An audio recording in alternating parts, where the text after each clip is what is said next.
I am guilty. Yes, I am guilty of having that large death pile, the unlisted inventory that I keep saying I'm going to get to.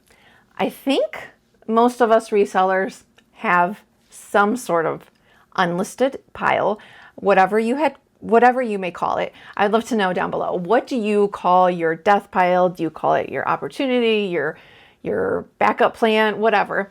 But I have some stuff in totes that I am almost embarrassed to admit, but they have been in those totes at least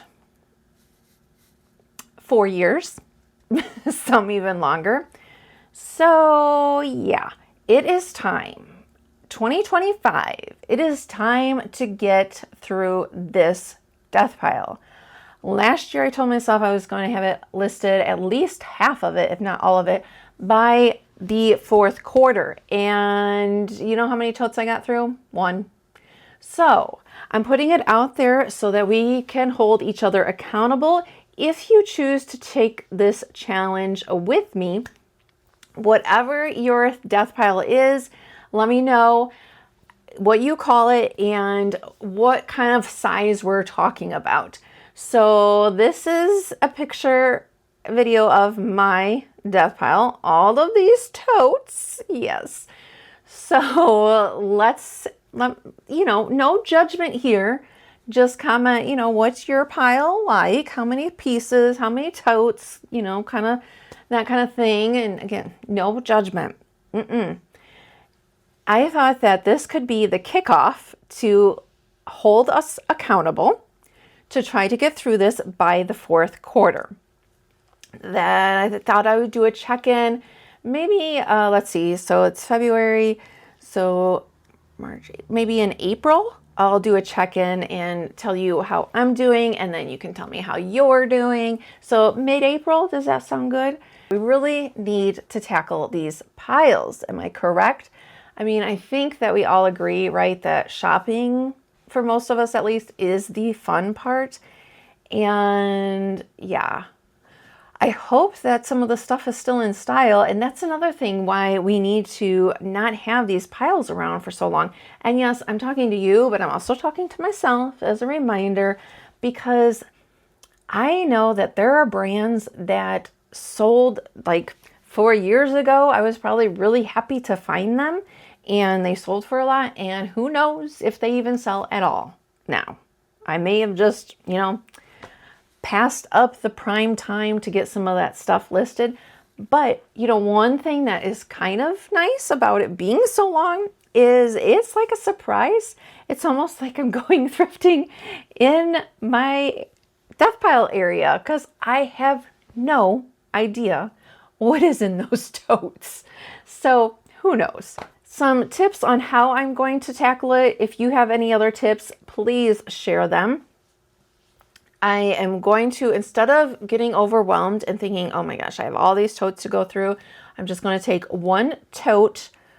I don't know if saying one a week, because of course I am still going thrifting and getting some new stuff, and I have some consignments. So, but at least 2 totes a month. I probably will have to step it up a little bit. But at least for right now, I'm going to say this month, I want to do at minimum 2 totes. We're going to see how it goes. And then next month, 2 totes. And again, we're going to see how it is. So that's one thing, is just to put it in smaller pieces and, try not to tackle the whole thing, just a little bit. And I'm going to go through it and keep an open mind that if it's not worth listing now, it's okay. And not to beat myself up that, oh, if you would have got this listed, it would have sold for more. No judgment again. And I'm going to give myself permission, and maybe you need to give yourself permission. If something is in that pile and it just isn't worth selling now, that it's okay to just donate it. You have to come up with that threshold of what is the bottom price point of something that you will list. Now keep in mind, when you're thinking about it, like if you're going to say, oh, I'm going to list something for $5 is the minimum. Is that really what you want to do? Because keep in mind, you got the fees, and then you want to take off some little bit of cost for your packaging. And so maybe that isn't your bottom line. Maybe it's more like $8 or $10. Or it could be where stuff that I've already got listed, okay, I'll go down to like $8. But new stuff to take, since I got so much, to take the time to photograph it, to list it, and all that, yeah, my threshold has to be like $15, $12, $10. You know what I'm saying? So I think before you open that first box or get that first tote out, have in your mind what is your bottom line threshold. And the last tote that I did, I pulled it out. I had piles of, okay, I know that I'm still going to list this. I don't have to look it up.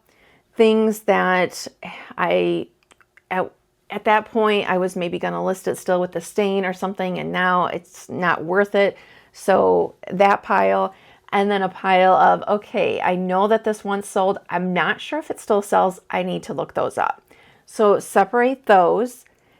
And yeah, hopefully that will help. Let's see, is there any other tips that we can think of? I can't think of anything because clearly it's a challenge for me. But yeah, let me know if you are accepting this challenge with me and if you will be doing a check-in with me in April. Let me know.